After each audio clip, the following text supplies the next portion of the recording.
Welcome to this edition of Fuel for Thought. I'm Mark Rechtin, Executive Editor of S&P Global Mobility. If you've been shopping for a new car recently, especially if you've been doing so with a teen or recent graduate in mind, you may have noticed something. All those affordable entry-level cars seem to have vanished from dealer showrooms. Even vehicles that would appear to be basic transport have a sticker price north of $30,000, or euros, or pounds, or whatever monetary equivalent your local currency is. It wasn't that long ago that if you needed an affordable new car, you could find one. There always was that cheap and cheerful hatchback for under 20 grand, designed to lure someone into the franchise for life. Now, it's a grail-like quest. This isn't an old man yells at cloud podcast. We're not going into a rant of remembering when movies were 25 cents.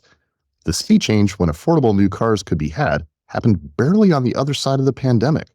But when supply chain snarls slowed down factories, most automakers primed their inventory with their most expensive models and trim levels, and they haven't really looked back. In the 1990s, a certain General Motors executive proclaimed that the best entry-level Chevrolet was a 3-year-old Buick, and in hindsight, he might not have been that far off the mark, given the popularity of certified pre-owned vehicles. Is this the new normal? Joining us today to discuss the fate of the affordable car are two subject matter experts from S&P Global Mobility, Konstantin Gerner, Associate Director for Mobility Consulting based in Frankfurt, and Julie Choate, Senior Consultant based in Texas. Good day to you both. I'll open the floor to Julie to discuss the U.S. market.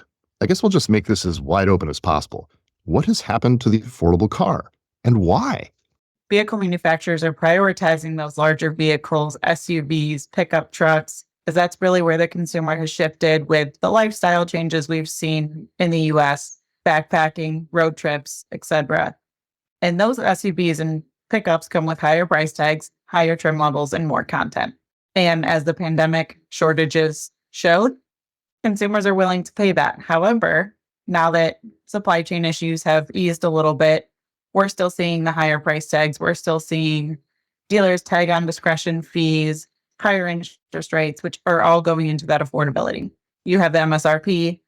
I remember back in the day, you could negotiate with the vehicle manufacturer and get below MSRP rates. We're not seeing that anymore. And we're really seeing that shift towards $10,000, $15,000 over MSRP, given dealer discretion fees, higher trim levels, content added, etc.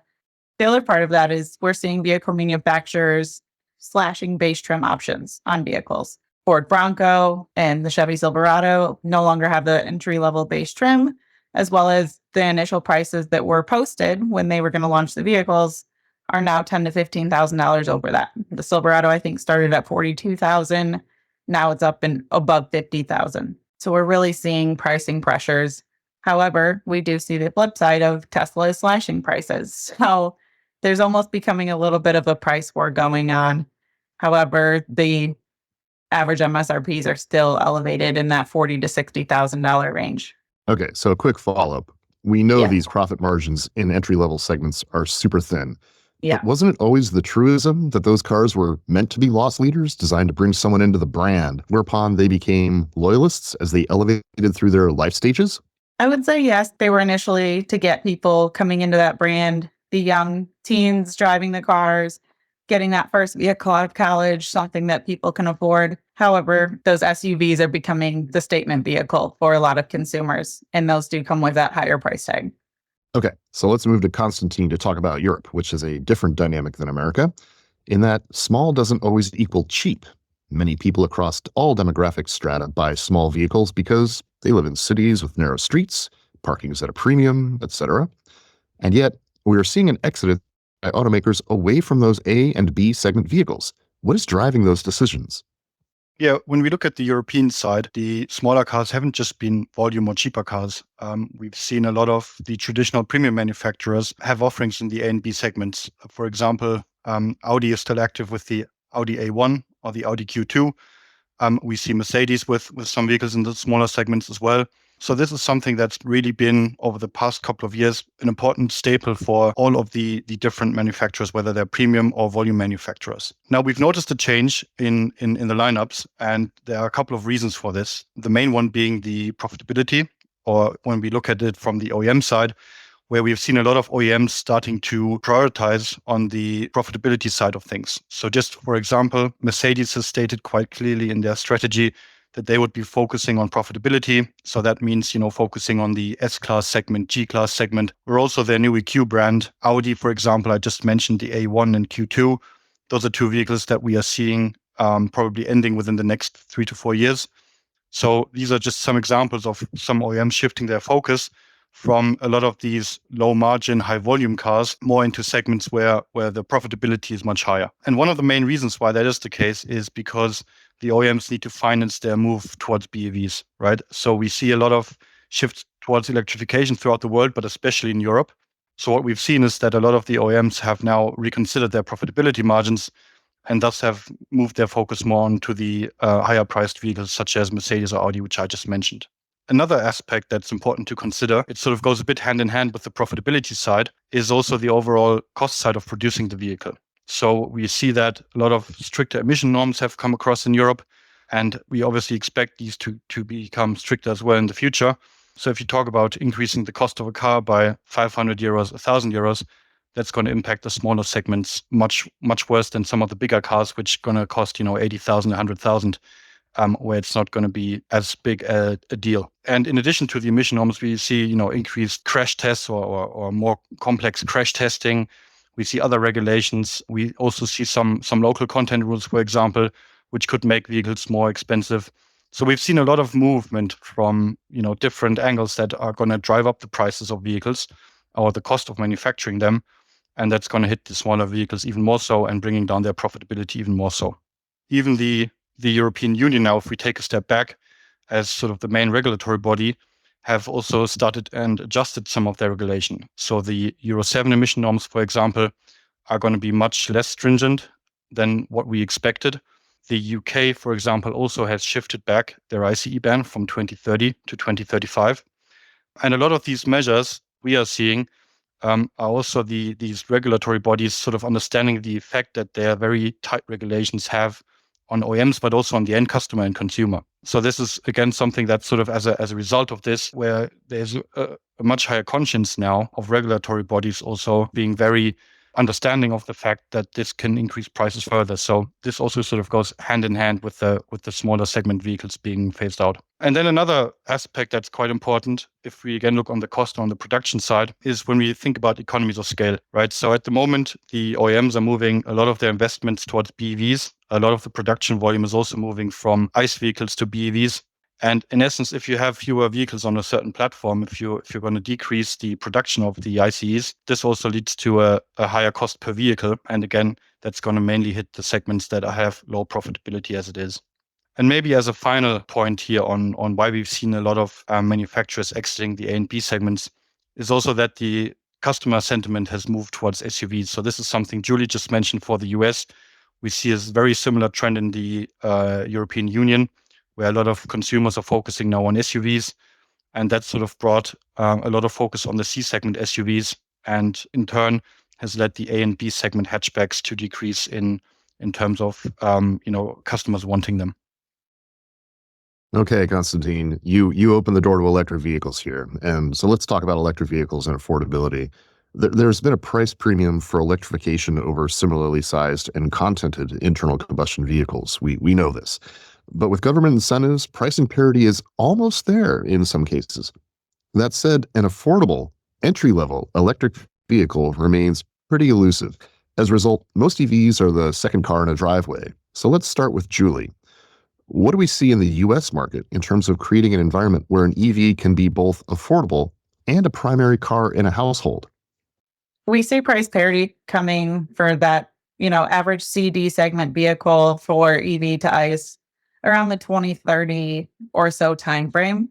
And that comes to a point Konstantin made with diminishing economies of scale on the ICE, whereas the BEVs are increasing economies of scale. On the EV side, you also have consumer incentives like the IRA capped at income levels, however, and also there's less sticker incentives these days. So getting that vehicle to the EV to be the first in the household is a uphill battle at the moment. However, we are seeing some manufacturers such as Tesla cutting prices, putting pressure on other vehicle manufacturers in the EV space to continue to bring down that pricing and get it into the hands of the consumer. If you get that first mover EV advantage, you can help with that loyalty. The brand becomes that household brand, and you can get them on that second or third vehicle within that household. So there is almost a bit of a battle going on right now to become that first electric vehicle in the household, get the consumer loyalty up, and bolster that demand for the EVs now that we've gotten past that early adopter purchases. So we're going more into the mainstream consumer. And that's going to also come with, affordability becomes one of those biggest concerns right now for EV purchases. But that's also tied to EV charging infrastructure and things like that are going to have to come along with it. EV manufacturers are going to have that affordable car to become the first one in the driveway. Now for Constantine. EV market penetration in Europe is significantly higher than in the US, but most EVs from European automakers remain premium priced and premium equipped. This has created an opportunity for some mainland Chinese automakers to bring in their lower-priced EVs. Are we seeing them gain any traction?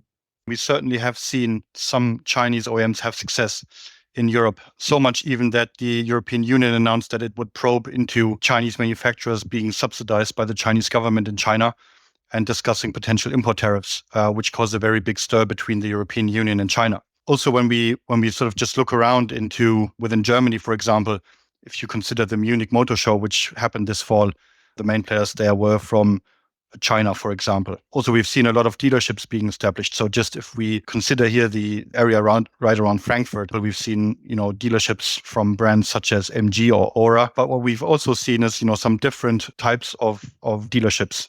These stores, in city centers here in Frankfurt, for example, we have stores from Tesla, from VinFast, from NIO. Now, they're not all Chinese, but certainly they are newer brands that are competing against some of the traditional players that we've seen in Europe for a while. And when we look into, what has sort of caused this, and we've seen this sort of gain traction, especially in the last 1 or 2 years, a lot of the EVs from the local manufacturers have quite high price points, but also in increasingly long wait times that, have caused a lot of frustration for the customers. And that has created a lot of opportunities for new competitors, especially from China. Let's throw the China question to Julie now. We keep hearing about Chinese automakers testing for entry into the US market. How realistic are such ambitions? That is a loaded question. We see Chinese automakers going towards Mexico for sales and manufacturing in particular. Some are buying out existing brands within Mexico to really get that footprint in a more rapid manner than a greenfield facility. But the US presents challenges given the IRA incentives for locally made vehicles and the loyalty challenges as well. Bringing in a new brand, you have to have a compelling vehicle at a good price point for that consumer. So maybe there is a little bit of space for a lower priced vehicle in the US. However, some of those fees added onto the vehicle might challenge that lower price point from a Chinese manufacturer coming into the US. Okay, so time for some lightning round role-playing action, and let's stick with Julie on this very same question. Say you're a strategic planner for a Japanese automaker, and word hits that a mainland Chinese automaker has passed all the necessary tests to import into America a low-cost, tariff-free internal combustion vehicle that was assembled in Mexico. Do you crank up your assembly lines for an entry-level car of your own, one that perhaps you already sell in developing markets, even if volume or profit isn't guaranteed? Or do you just concede that segment to the Chinese? That is a tough question. That depends on the particular strategy of each automaker. However, if you think about it, if that automaker is already in the particular vehicle segment that we're seeing a Chinese new vehicle come in at, if there's room to evaluate expanding that capacity or creating a loss leader to effectively compete, might be a valid strategy. However, I would avoid going to adding a whole new capacity and brand new vehicle in a segment that automaker is not participating in to compete on that level. Going head to head is not the best strategy, especially if you're not already participating in that segment. Okay, same question to you, Constantine. Say you're a mainstream European OEM executive, and the Chinese are not just knocking on the door. They are in the European market now. How do you protect your entry-level flank against a Chinese presence that's already making itself felt? Government regulations and government inquiries aside, you can't count on that. Sometimes you have to make your own luck. You're working for an automaker. How do you approach this? Yeah, in the end, it comes down to having a competitive product at a competitive price, right? There's no need in completely over-designing a vehicle. which is then going to be sold at a price point where you're going to exclude a lot of the market. But at the same time, you also need to make sure that your product is up to the mark. So especially with regards to connectivity and software, we've seen the European OEMs fall behind quite a bit compared to a lot of the newer OEMs, especially from China.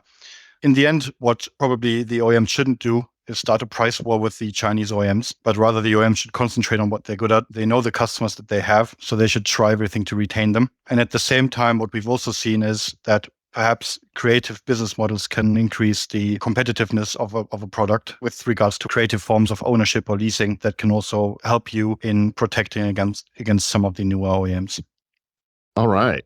Obviously, we have just scratched the surface of this issue, and our experts could delve much deeper into the challenges and opportunities facing automaker product planners and portfolio strategists, but our time is up.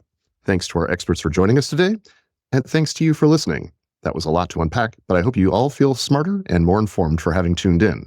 And if so, please share this podcast link with your colleagues and in your social media accounts. To read the article that accompanies this podcast, entitled The Vehicle Affordability Crunch, as well as to opt in to our newsletter that provides more information on this topic and others, please visit spglobal.com/mobility. And if you want to learn more about anything else under the automotive sun, please feel free to reach out to us at that same web address. We'll be back with more fuel for thought next month.